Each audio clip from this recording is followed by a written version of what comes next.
어제는 23장 말씀을 주로 드렸는데, 누구든지 나를 따르려거든 자기를 부인하고 따라라. 자기를 부인하라 그랬어요. 자기 생각을 버리고 부인하고. 우리 생각은 다 하나님의 생각하고 하나부터 열까지 다 틀리니까, 우리 생각에 붙잡혀서 살면 우리는 다 100% 실패합니다. 자기 생각을 완전히 버려야만, 하나님의 생각으로 바꿔야 우리에게는 놀라우신 축복을 잊게 됩니다. 자, 오늘 본문은 누구든지 나와 내 말을 부끄러워하지 않으면, 하나님이 이 땅에 재림할 때 주님께서도 부끄러워하지 않을 것이라고 말해요. 그 사람을. 근데 주님을 이 땅에 살면서 부끄러워하면 하나님도 그 사람을 부끄러워하리라 그러잖아요.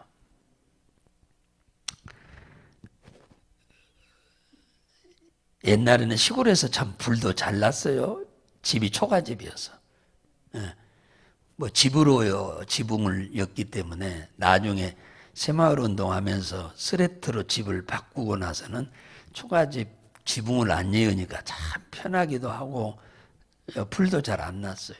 근데 옛날 이 초가집은 불도 참 많이 났어요. 이 불이 안채에서 많이 나는 것도 있지만 사랑채에서 불을 나는 경우가 많았어요. 그 위안간도 있고 그래가지고 소죽 써주다가 불이 나가지고 집에 홀랑 태버린 적도 있고 그러죠.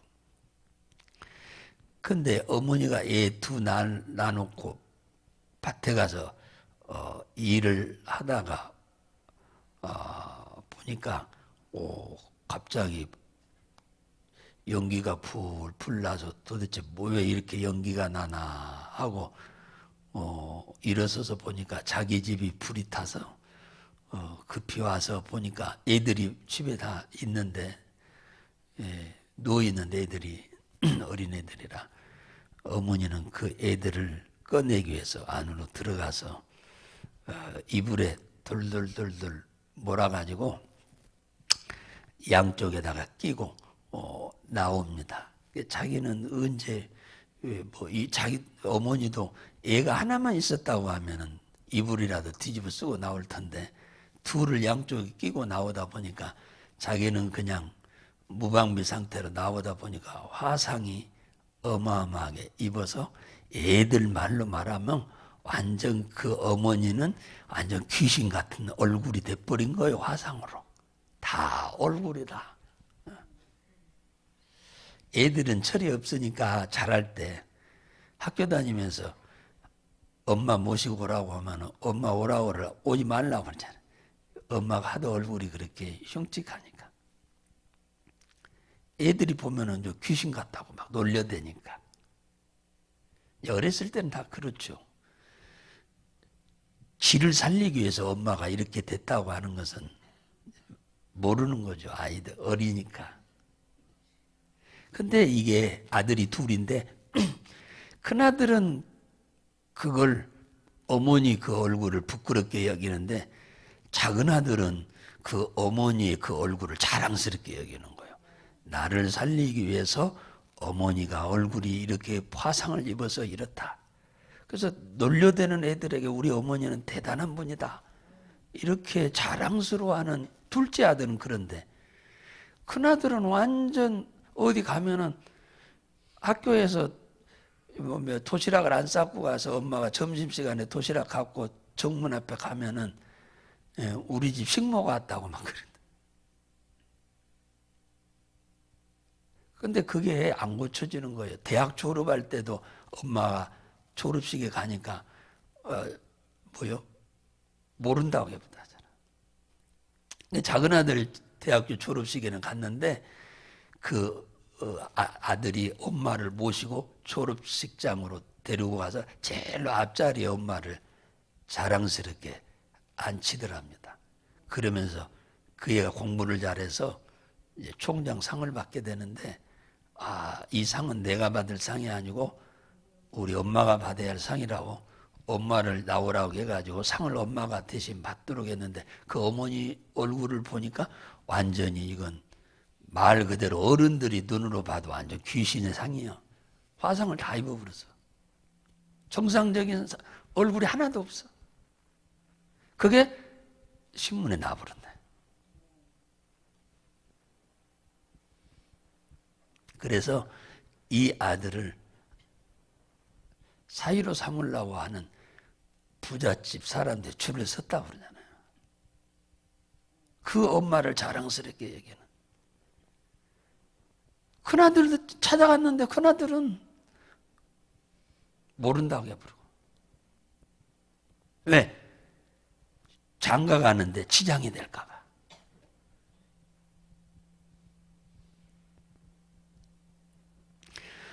우리 주님이 십자가에서 피 흘려 죽으신 것은 우리를 위해서 우리의 죄 문제를 담당하고 사단의 권세에서 해방시키고 지옥에서 우리를 건지기 위해서 십자가 진 겁니다. 그분이 무슨 죄가 있어서 십자가 친 게 아니에요. 우리를 사랑하지 않았더라면 하늘 보좌 버리고 이 땅에 올 이유도 없어요. 우리를 안 사랑했으면 올 필요도 없어. 에덴 동산에서 선악과 따먹지 말라고 배신할 때 그냥 내 동댕이 쳐버리고 영원히 얼굴 돌려버렸으면 하늘 보좌 버리고 이 땅에 와서 죽을 필요도 없는 거예요. 끝까지 사랑하시기에 이 땅에까지 오셔서 우리를 위해서 대속제물이 되어준 것 아니에요. 이런 예수를 부끄럽게 여기면 오늘 예수님이 그런 거예요. 오늘 26절에 그러냐. 나와 내 말을 부끄러워하면 인자도 자기와 아버지와 거룩한 천사들의 영광으로 올 때에, 이 재림을 말하는 거예요. 예수님이 재림하러 이 땅에 오실 때에 나도 그 사람을 부끄러워하리라. 모른다 하리라 그 말이에요. 예수님이 모른다 하면 끝나버려. 어디로 가? 지옥 가야 돼.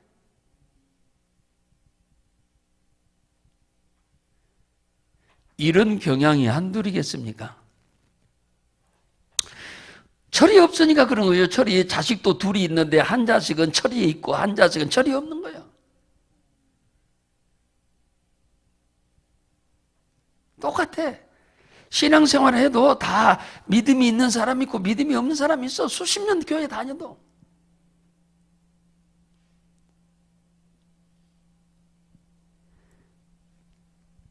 우리는 예수 그리스도의 이 죽으심을 우리는 영광스럽게 여겨야 합니다. 우리는 정말로 자랑스럽게 여겨야 돼. 감사하게 여겨야 돼. 이분 아니면 우리는 영원히 지옥 가야 하고 이 땅에서 온갖 저주와 고통을 당하고 살다가 지옥 가야 할 일이니까.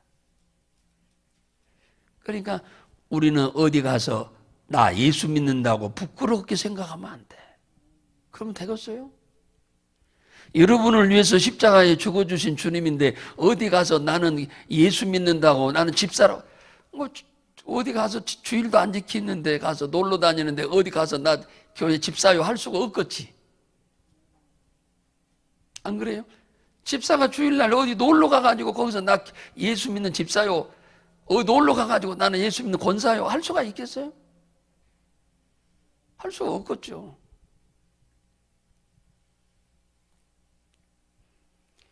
그러니까 말을 못하는 거예요. 가서 내가 거기 안 갔으면요 상관없는데 가노니까 어떻게 해서 내가 권사라고 얘기를 해. 거기 가서 놀러 가서 주일날 놀러 가가지고 그죠?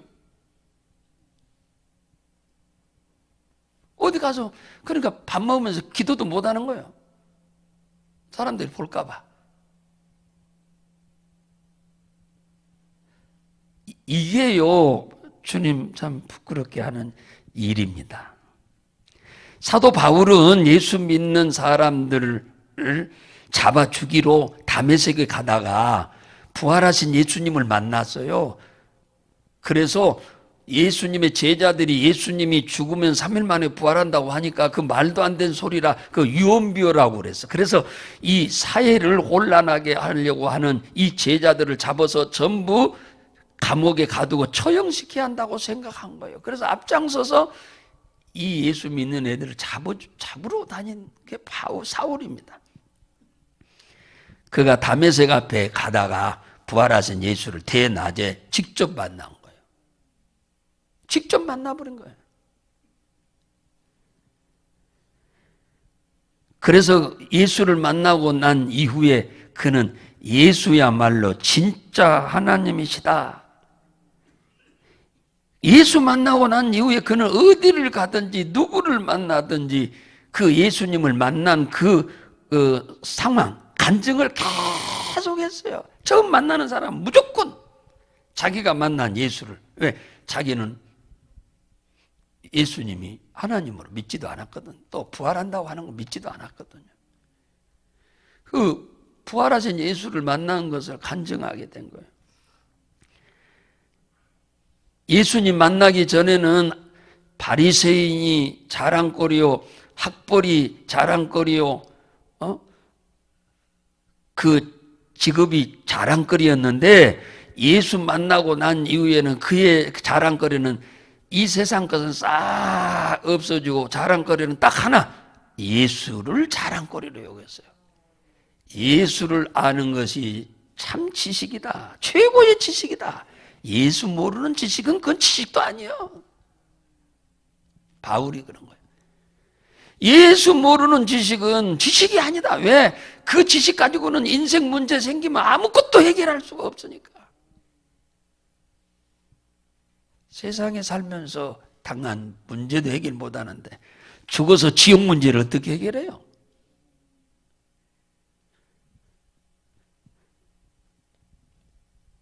우리는 항상 예수를 자랑스럽게 얘기해야 돼요. 나를 위해 죽어주신 예수.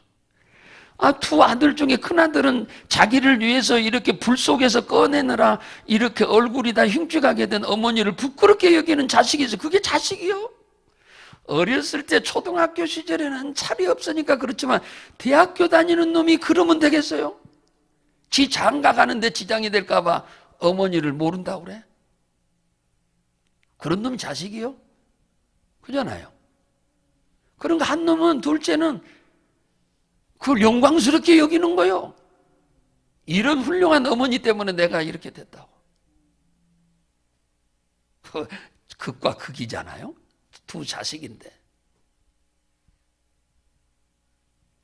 예수 믿는 우리들이 또 이런 극과 극을 달리는 사람들이 있어. 믿음으로 잘 사는 사람은 그렇지 않지만 부끄럽게 안 여기지만 자랑스럽게 여기죠. 그런 분들은. 그런데 믿음으로 안 사는 사람은 어디 가서 예수 믿는다 못하는 거지.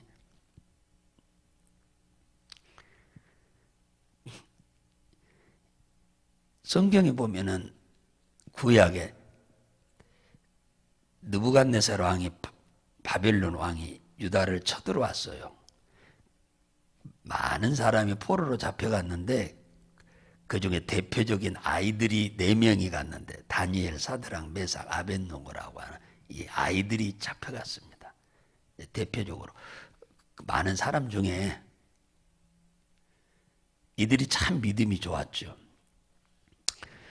포로로 잡아간 느부갓네살 왕이 두라 평지에 자기 신상을 세워놓고 다 와서 절을 하라고 할 때 이 다니엘의 세 친구 사드락, 메삭, 아벳느고는 어떻게 하나님이 살아계시고 그 하나님이 두 눈을 벌떡 뜨고 우리를 쳐다보고 있는데 하나님을 부정하고 우상을 신이라고 절할 수 있느냐? 우리는 할 수 없다. 그러니까 왕이 이들을 엄청 좋아하거든요. 이들이 능력이 대단하고 뛰어난 애들인 줄 아니까. 그런데 많은 사람들 가운데 이 왕의 말을 거역하면 대망신당하는 거 아닙니까? 그래서 한 번 기회를 줄 테니까 풀무불에 또 절 안 하면은 집어넣겠다고 하는데도 다니엘 세 친구들은 절을 안 하잖아요. 목숨이 두 개도 아니고 하나밖에 아닌데도 그 하나밖에 없는 목숨이 풀무불에 넣으면 녹아버려요. 녹아버리는데도 예수를 부끄럽게 여기지 않겠다는 거예요. 이 세 친구들은. 당신이 우리를 이 풀무불에 넣어도 내가 믿는 하나님은 나를 구원할 것이다. 구원하지 않는다 하더라도 나는 절할 수 없다. 그러니 하나님이 그 모습 보고 불 속에 들어가는데 가만히 있었습니까? 천사 보내가지고 머리카락 하나 타지 않도록 해주잖아요. 하나님을 부끄럽게 여기면 하나님은 우리를 안 도와줍니다. 우리는 하나님을 자랑스럽게 여겨야 돼. 할렐루야. 근데 우리에게 이익될 것 같으면 나 예수 믿어요 하고 어디 가서 내가 조금 손해될 것 같으면 나 예수 안 믿어 이래버리면은 주님이 보시고 얼마나 섭섭하겠어요. 여러분들은 그런 일이 없기 바랍니다. 예. 다니엘이는 바벨론의 총리가 됐어요. 바벨론의 총리. 한 나라에 127도 나라에 이 도지사가 127명이고 그 위에 총리가 셋인데 그 셋 중에 하나가 다니엘입니다. 대단하죠. 이 포로로 잡혀간 애가 총리가 됐으니 그 나라 사람들이 눈에 가시로 여기는 거예요. 저놈 죽이든지 저기서 몰아내야겠는데 너무 정직해서 틈을 잡을 데가 없어. 그래서 그 종교적인 방법으로 저놈 넘어지게 해야겠다 해서 가만히 보니까 하루에 3번씩 기도하니까 왕한테 뇌물을 주어가지고 왕이여 앞으로 한 달 동안 30일 동안 다른 신에게 절하는 기도하는 자는 사자굴에 넣는다고 하십시오. 그러니까 왕이 돈 몽땅 가지고 와서 주면서 그 얘기하니까 자기를 생각하는 것 같은 느낌이 드니까 의인을 찍어준 거예요. 사실은 다니엘 잡으려고 그랬는데 이 왕이 몰랐던 거죠. 이 왕도 다니엘을 너무너무 신뢰하는데 나중에 보니까 이놈들한테 속았거든 왕이. 그건 어쩔 수 없는 일이요. 방을 의인까지 찍어서 방을 다 붙여놨는데 다니엘이가 사자굴 속에 들어가잖아요. 들어갔는데 천사가 사자들의 입을 다 봉해가지고 죽지 않잖아요. 다음날 살아난 것을 알고 그를 죽이려고 계략을 꾸몄던 그들과 그 가족들을 싹 왕이 죽여버립니다. 사자굴 속에 넣어서 떨어지기도 전에 저 밑에 지하에 사자가 있거든요. 거기 떨어지기도 전에 사자들이 뛰어올라서 다 잡아먹어버렸어요. 목숨이 다니엘이는 뭐 2개 있답니까? 목숨이 하나예요. 하나인데도 그 목숨에 위협이 오는데도 하나님을 부끄럽게 여기지 않는 나를 구원하실 주님을 자랑스럽게 여기고 영광스럽게 여기고 그분을 기쁘게 해드리려고 하는 모습을 하나님 보시고 그들을 절대로 외면하지 않잖아요. 어디를 가시든지 여러분은 나는 예수 믿는 사람이다 라고 드러낼 수 있기를 주의 이름으로 축원합니다. 그러려고 하면 우리가 바르게 살아야 하잖아요. 바르게 안 살고는 못해. 그러면 주님은 정녕 여러분을 따르리니 주의 인자와 선하심이 정녕 나를 따르리니 내가 여호와의 집에 영원히 거하리라고 한 다윗의 신앙 고백처럼 오늘 이 새벽에 나오신 여러분들 평생에 어떤 상황이 처해도 주님을 부끄럽게 여기는 일이 없고 자랑스럽게 여겨서 나를 구원하신 하나님, 나를 이리 축복하신 하나님이라고 간증할 수 있기를 주의 이름으로 축복합니다.